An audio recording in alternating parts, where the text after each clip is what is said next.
Assalamualaikum warahmatullahi wabarakatuh.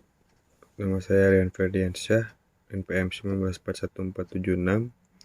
Di sini saya akan mempresentasikan tentang jurnal penerapan Decision Tree untuk menganalisis kemungkinan pengunduran diri calon mahasiswa baru dengan penulis dari Andi Eskom, Mkom, dan tahun terbit pada Maret 2016. Baik, selanjutnya saya akan membacakan tentang ringkasan pendahuluan. Tujuan diselenggarakan seleksi penerimaan mahasiswa baru adalah untuk membentuk mahasiswa yang unggul dalam pengembangan ilmu pengetahuan, teknologi, dan seni, serta pelestarian dan pengkayaan budaya bangsa untuk mengembangkan manusia yang memiliki kecerdasan intelektual. Penelitian ini akan dilakukan di Universitas Islam Kalimantan, Uniska, Muhammad Arsyad Al-Banjari Banjarmasin menggunakan data pendaftaran mahasiswa baru selama 3 tahun yaitu tahun 2013 sampai 2015. Menurut data mahasiswa baru yang diperoleh pada tahun 2013, terdapat 16% calon mahasiswa yang mengundurkan diri. Pada tahun 2014, terdapat 15% calon mahasiswa yang mengundurkan diri, sedangkan pada tahun 2015 terdapat 20% calon mahasiswa yang mengundurkan diri. Adapun hasil akhirnya, Uniska akan dapat memprediksi dari jumlah total terdaftar calon mahasiswa, berapa banyak kemungkinan setiap siswa yang akan melanjutkan proses sampai mereka belajar di Uniska. Output dari sistem ini akan dilaksanakan dalam promosi penerimaan mahasiswa baru tahun yang akan datang karena manajemen akan mengambil langkah lebih lanjut dalam mengantisipasi sasaran mahasiswa baru setiap tahun. Selanjutnya, tujuan penelitian. Penelitian ini dilakukan dengan tujuan untuk membantu pihak perguruan tinggi swasta, khususnya dalam hal memprediksi jumlah kemungkinan mahasiswa yang akan melakukan registrasi ulang secepat mungkin.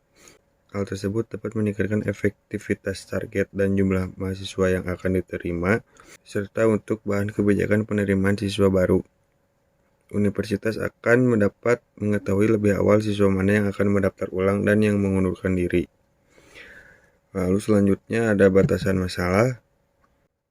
Pihak perguruan tinggi kesulitan mengetahui jumlah mahasiswa yang akan registrasi dari sejumlah calon mahasiswa yang sudah dinyatakan lolos seleksi penerimaan mahasiswa baru. Dengan tidak diketahuinya mahasiswa yang akan registrasi, maka pihak-pihak perguruan tinggi tidak dapat mengetahui dengan pasti kapan jumlah target penerimaan mahasiswa baru tercapai. Hal ini dikarenakan jumlah mahasiswa yang telah dinyatakan lolos seleksi penerimaan mahasiswa baru tidak keteraturan, sedangkan jurusan non-eksakta membutuhkan kepekaan sosial. Penelitian ini mencoba untuk memprediksi apakah seorang siswa calon mahasiswa akan cenderung melanjutkan studi mereka atau tidak. Menggunakan metode data mining yang disebut algoritma C4.5 sebagai klasifikasi atribut pada dataset. Apabila hal tersebut baru diketahui, akhir proses penerimaan mahasiswa baru akan mengakibatkan target menjadi tidak tercapai. Hal ini juga dapat menjadi gangguan dalam hal finansial karena biasanya pembiayaan perguruan tinggi swasta sebagian besar dari dana yang didapatkan dari mahasiswa. Lalu selanjutnya berlanjut ke metode penelitian dan implementasi. Jenis penelitian ini dilakukan secara eksperimen dalam melakukan pengujian terhadap data. Penelitian ini dilakukan dengan tujuan untuk membantu pihak perguruan tinggi swasta, khususnya dalam hal memprediksi jumlah kemungkinan mahasiswa yang akan melakukan registrasi ulang secepat mungkin. Hal tersebut dapat meningkatkan efektivitas target dan jumlah mahasiswa yang akan diterima serta untuk bahan kebijakan penerimaan siswa baru. Jenis data yang digunakan dalam penelitian ini adalah data primer yang diperoleh dari panitia penerimaan mahasiswa baru dari mulai tahun 2013 sampai 2015.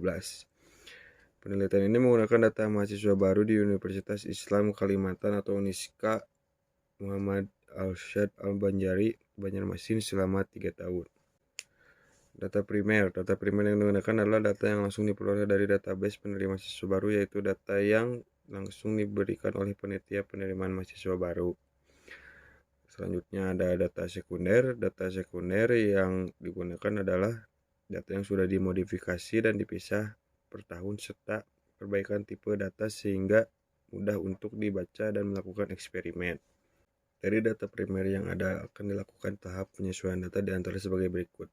Yang pertama, menghitung jumlah field awal. Kedua, menghapus field yang tidak diperlukan. Ketiga, mengelompokkan tipe data. Yang keempat adalah pemilihan atribut. Metode penelitian yang akan digunakan seperti yang tergambar pada gambar 3.1. Metode penelitian yang dilakukan seperti yang tergambar pada gambar 3.1. Proses awal adalah mengolah data kelulusan registrasi calon mahasiswa baru setahun terakhir. Data tersebut dijadikan data sampel untuk membentuk pohon keputusan yang akan membentuk aturan dengan menggunakan algoritma.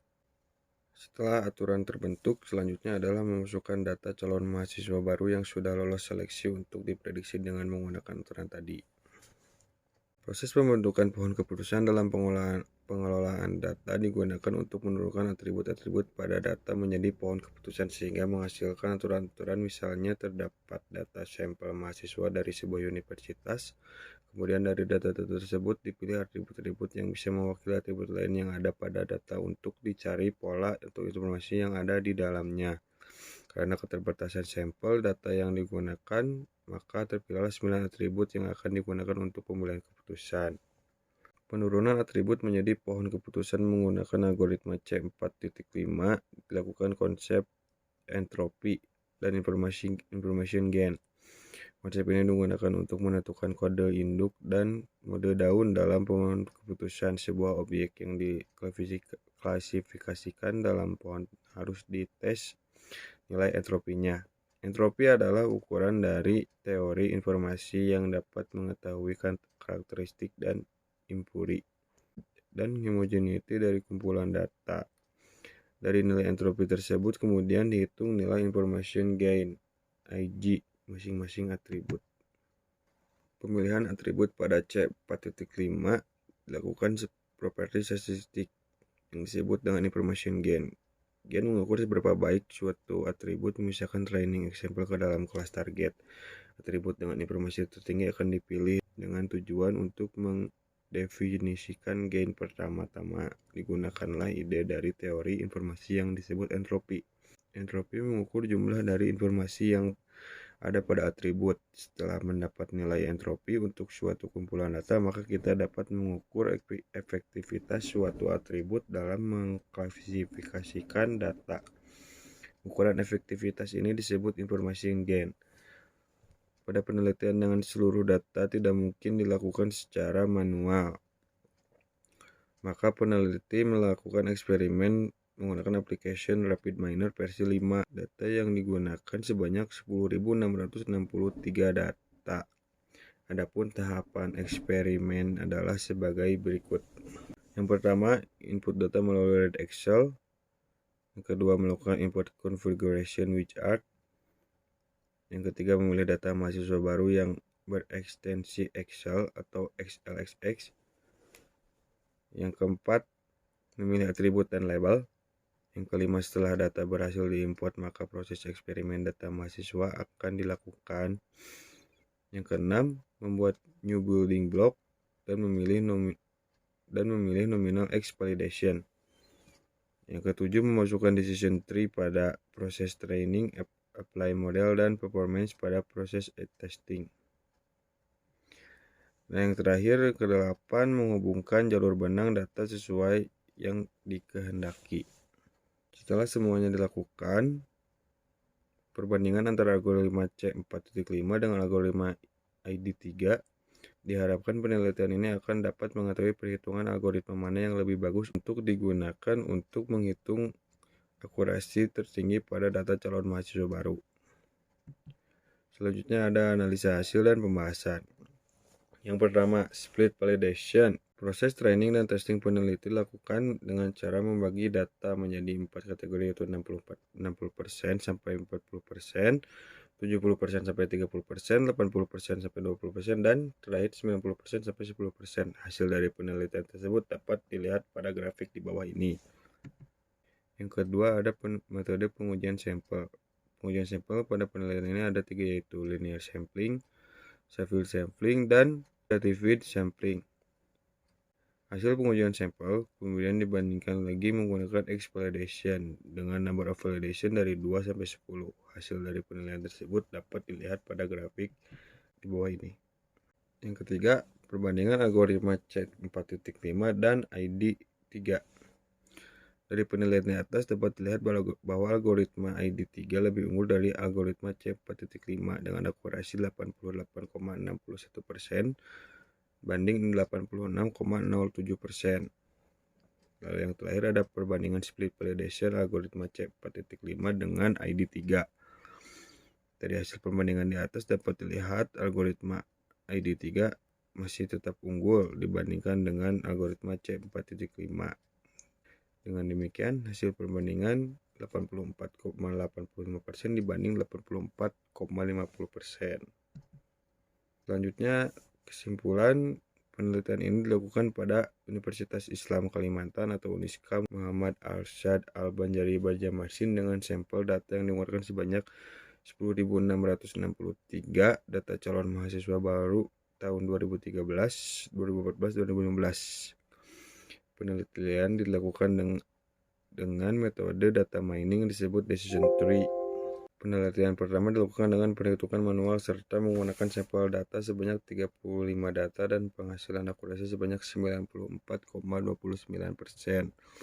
Penelitian kedua dilakukan dengan menggunakan aplikasi Rapid Miner serta menggunakan sampel data keseluruhan yaitu sebanyak 10.663 data dan menghasilkan akurasi akhir tertinggi sebanyak 86,7%. Penelitian ketiga dilakukan dengan cara membandingkan antara algoritma C4.5 dengan ID3.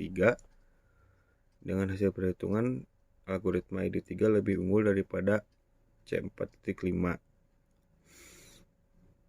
Dan terakhir, penelitian ketiga dilakukan dengan pemisahan data training dan testing dengan menghasilkan akurasi tertinggi 84,50%. Sekian presentasi dari saya. Mohon maaf atas segala kekurangannya. Wassalamualaikum warahmatullahi wabarakatuh.